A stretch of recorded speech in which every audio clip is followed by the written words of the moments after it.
Ас үйде әңгімелесіп отырғанда сыртқы жау туралы ертегіні көп естимін. Қаптаған дұшпан бірдеңені ұрлап, тілдеп, тонап кетуге асығып отырады. Тыңдап, оқып отырсаң, айналаның бәрі жаман адам. Плагиат, ұры-қары, түгімізді қоймай тонап алды. Мұнай мен газ, қымыз бен қазыны иеленіп кеткендермен қоймай, ертегі, аңыз, салт дәстүрімізді ұрлап жатыр. Менің бір гольф құмар танысым бұл ойынды біреулер бізден ұрлап алғанына сенімді. Тұқақтап қоймайды. Баяғы шекарашы мен шекара жоқ, парламенттегі масқаралар қазіргідей халқын қорғай алмайтын, полиция жемқорларды топырлатып байлай алмайтын заманда біздің даламызға қайдағы бір шотланд жиһангезі кіріп кетіпті. Етімізді жеп, елімізді аралап жүріп, ертегі, аңыз, жыр дастанды жазып алады. Елеусіз қалған жақсысы болса, жинап әкетейін деген жаман ой ғой баяғы. Ол кезде елеусіз жатқан дүние көп еді. Халық мәңгілікке ортақ иелігіндей қарайтын. Қазір ғой, бәрі қолға өткені, меншікке кеткені. Сонымен әлгі шотландық елді аралап жүріп, қойшылардың жылқы тезегін таяқпен ұрып, ойнап жүргенін көріп қалады. Мұнасын естеп жақындырақ барады. Сөйтсе, әлгілер суыр інін көздеп жүр екен. Кім тезекті таяқпен ұрып, суыр ініне кіргізет, сол жеңет. Шотландық әуелде еріккен жабайылар деп саусағымен самайын шұқиды. Отанына оралғаннан кейін осы ойынды жерлестеріне көрсетіпті. Әрине, кімнен үйренгенін айтпайды. Өз ойлап тапқандай болады. Содан ойын тұтас әлемге тарап кетіпті. Бұны неге айтып отырмын? Ежелде бізде бір салт бар еді. Мойынтастар деп аталады. Кәдімгі мойын омыртқаны лақтырады.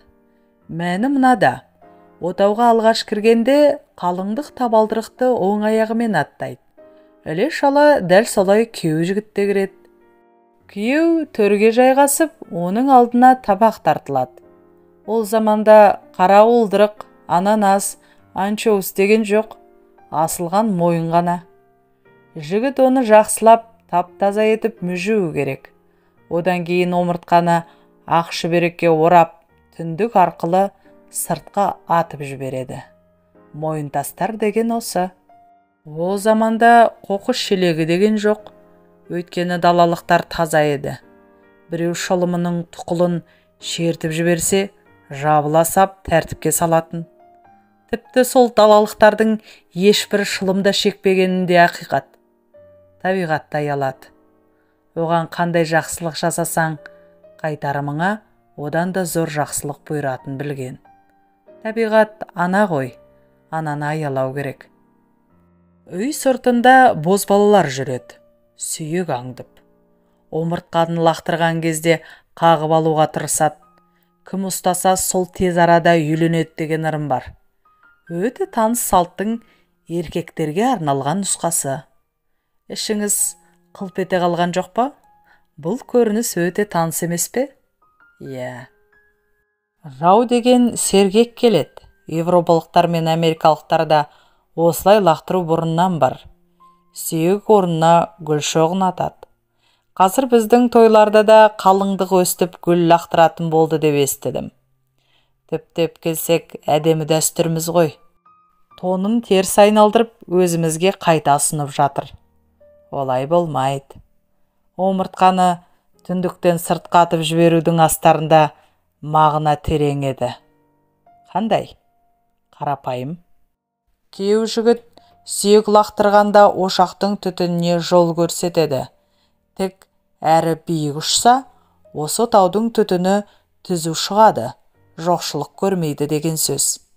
Ал европалық қалыңдықтардың 90-шы минутта белгіленген пенальти кезінде қыр көрсеткен Буфон құсап, теріс айналуында немен бар?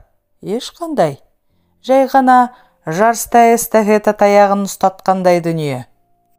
Ал біздікі деген өмірлік мәні бар салт екенін түсінесіз ғой. Сондықтан күйеу бала бір дегенде түндіктен зу еткізбесе, сүйекті басқа шүберекке орап қайта лақтырады. Ойдағыдай лақтырғанша қайталана береді. Күйеу баланың қолы қисық, көзі қыли болса, бұл шара ұзаққа созылуы әбден мүмкін. Ескеріп жүріңіздер, Европада гүлді тек қалыңдық лақтырады, ал бізде күйеу. Сүйек лақтыру әйелге тән іс емес деген сөз. Аққа оралған затты түндіктен сыртқа тастау мәндірек, маңыздырақ секілді.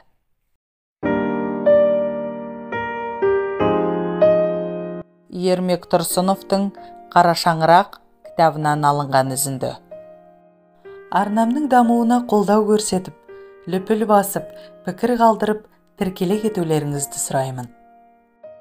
Келесі шығарма сіздер үшін.